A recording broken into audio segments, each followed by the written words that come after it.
I recently attended my first autocross event and had a complete blast attending it. I got a chance to see firsthand how the Mazda 3 would handle push to its limit. So this is my best lap at my first event.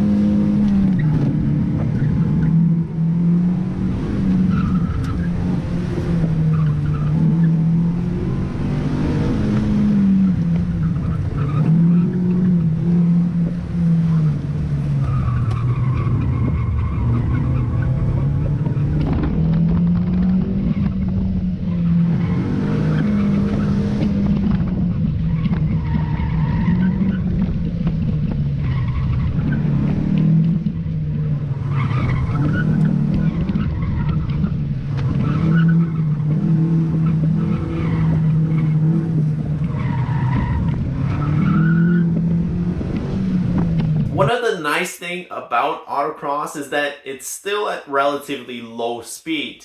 So you get this experience motorsports, but still at a relatively low speed, low cost. Plus, one thing that I really enjoyed was the fact that it's super tight corners. But there is some different areas that the car still needs some improvement. Like when I was on course, the car being a front wheel drive still understeered quite a bit coming into tight corners.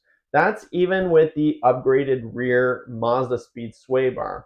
So driving the car in like spirited drives, the car handled really nicely and it felt really good.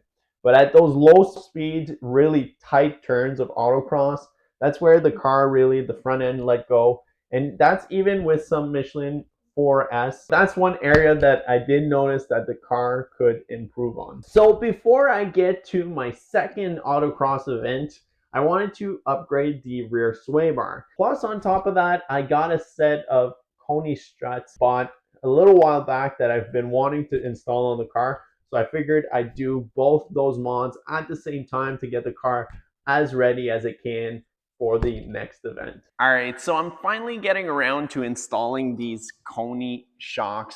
I actually purchased these quite a while ago, probably a few months, as I was actually doing the transmission swap on the from the CX-5 to the Mazda 3.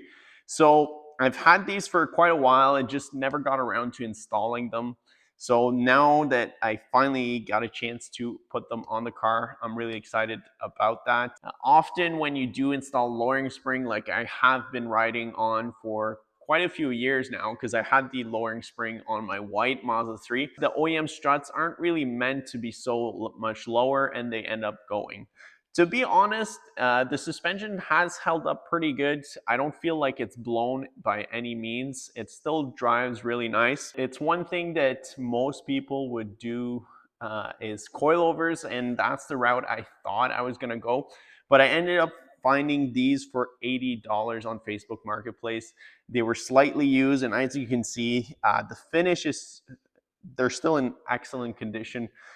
They still look almost brand new. So for the price of it, I'm probably gonna wait on coilovers for a little while longer. I think it's gonna be a nice upgrade to install the Koni shocks on the car. Just gonna make it ride better.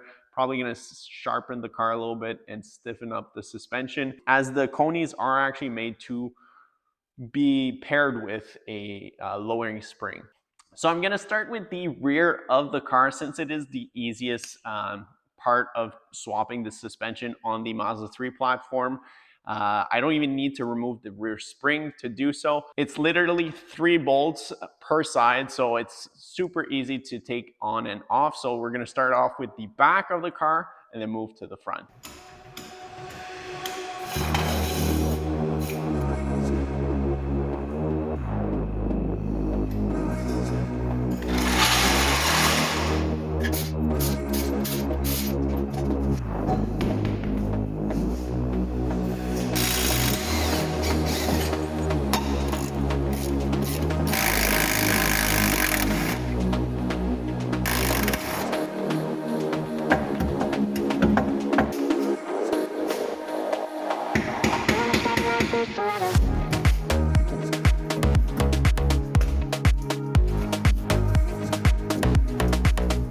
so I got the two shocks out of the back of the car. While I am changing the rear struts, I'm also going to be changing the top mount. It's a really common issue with the Ford C platform, I think, or like the Mazda 3 platform. It's a pretty typical issue. I actually had another car that the top strut mount actually just broke off and it was completely loose. The aluminum just broke at both bolts. So yeah, it's if you're gonna change your struts, it's probably a good idea to change the top mount too. So I'm gonna be using some KYB top strut mounts for the rear. While I changed my other top strut mounts, I ordered some Dorman one, and I compared the to the KYB ones, and the KYB are actually a little bit stiffer than the Dorman. So interesting, it might be a little bit more of a performance upgrade compared to maybe the OEM ones, or maybe it's just a nice refresh for the bushings.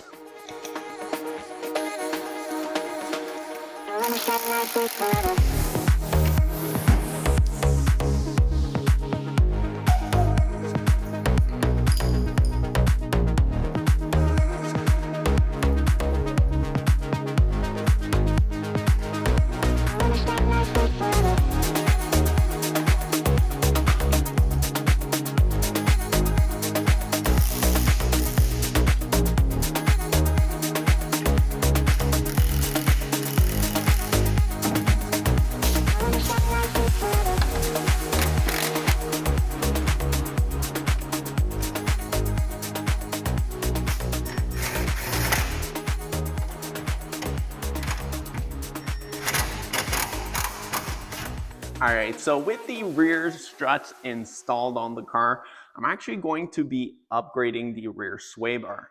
So right now I'm technically running an upgrade over the factory Mazda 3 sway bar, which is a Mazda Speed sway bar. So it's a little thicker and it made the car actually handle very nicely, very neutrally. So the back end was a little bit stiffer. When I went to do some autocrossing, the front end still wanted to lose traction first, and I would still plow through some corners since it's so tight. So that's why I'm going to be upgrading to a thicker sway bar, so an upgrade for the Mazda Speed and I mean for the Mazda 3 too. Just need to run some Mazda Speed sway bar link, which I already am.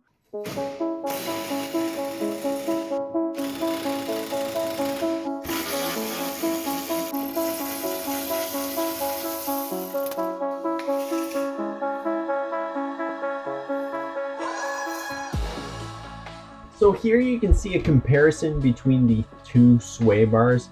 The factory Mazda Speed sway bar is 26mm, while the upgraded sway bar I have here is 32mm.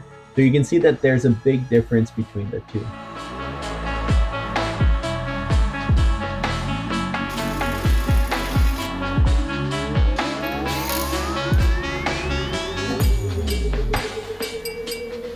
So I ran out a little bit of time yesterday at the shop when I was doing the rear suspension. I ran out of time to install the front suspension, so I am cutting it pretty close because tomorrow's the second autocross event I'm attending to, and I still got to install the front suspension, plus I'm running out of daylight. So gonna be grinding a little bit to get the suspension on the car before the event because the car's got to be ready for tomorrow, and I'm leaving at 6 a.m. to get there for 7:30. When your heart is racing at the speed of light, and you feel like you got nowhere else to go. No, I want you till the sun comes in the morning light. Yeah, I'll keep you safe, I'll never let you go.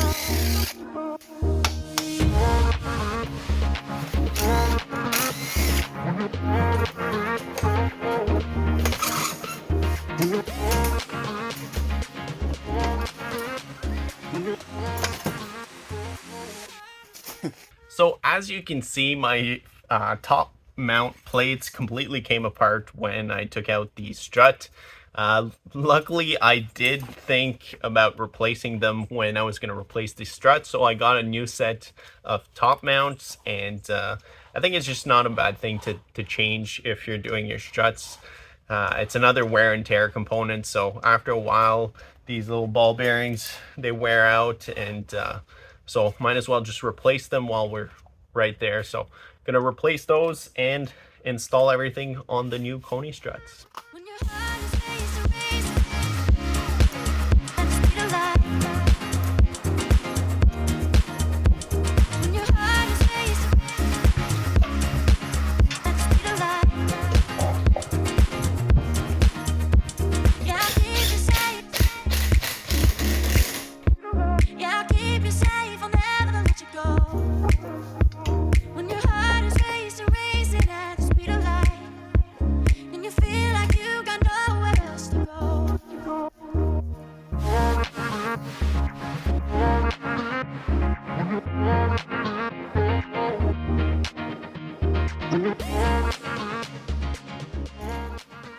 So I was finally able to complete the suspension setup on the car before the event, and this is my best lap of the day.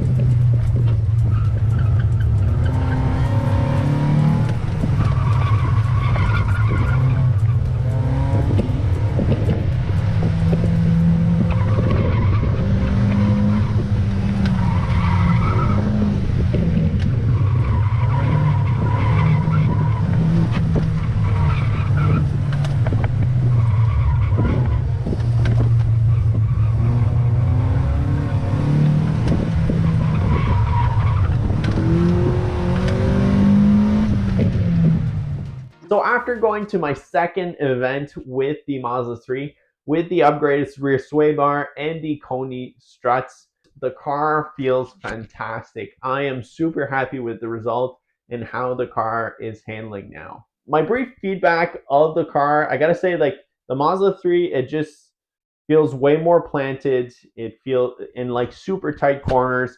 It feels like it doesn't feel like it wants to understeer as much, even like at the limit of the tires. My biggest drawback with the car at this point that I'm fighting would be traction with the tires. I think 200 tread wear instead of 300 tread wear tires would probably make a pretty big difference in run stickier tires and a limited slip to really pull out of corners. At this event, I feel like my biggest difficulty was to put down power.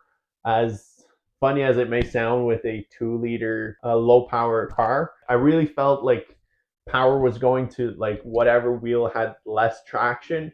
So coming out of a corner, because I do have a decent amount of torque with the shorter final drive and all the mods that are on the car. So that's where I see where the car could definitely benefit from having stickier tires and limited slip differential. And it was just nice to be able to push the car at its very limit and being in a safe environment. So the autocross event was a complete blast, like I mentioned, and I had a ton of fun with the Mazda 3. It just shows that you can have a lot of fun with an underpowered car. If you'd like to see the complete build of this Mazda 3, you can go check out this episode right here where I build this Mazda 3 in 21 minutes. And we'll see you guys next time. Thanks for watching.